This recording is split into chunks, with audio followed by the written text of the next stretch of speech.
So if I was interviewing Matt about history, where he knows 10 times, 20 times, 50, 100 times more than me, right, I'd be keeping my interjections very rare.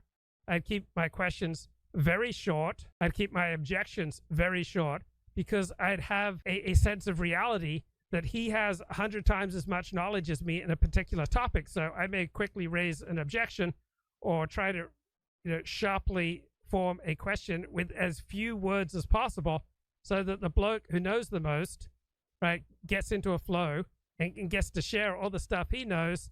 And by comparison, I don't bother people with my relative level of ignorance. I mean, what I would want to say, and again, I don't want to make this a back and forth on this because I just lack the competence to do it, but there is obviously a difference in socialization for blacks, even if they have white. Okay, he says he doesn't want to make it a back and forth, but he precisely makes it a back and forth by repeatedly interrupting Coffness.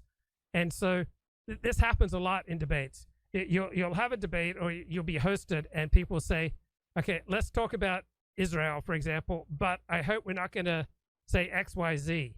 Right, and the host, the moderator, will try to shut you off from what you're allowed to talk about. So the host here, Matt, says, well, I don't want to make this a back and forth because I don't know anything, but he precisely makes it a back and forth by repeatedly interrupting the guest who actually has expertise in the topic. So you have to call people out when they do this to you, because if you just allow people to roll over you, they will do it again and again and again.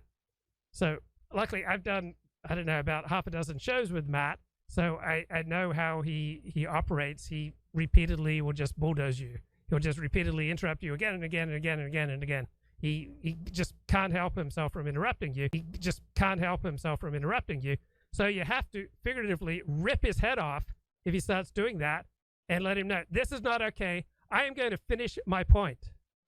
Right? So when people start abusing you, you got to, for their sake and for yours, stop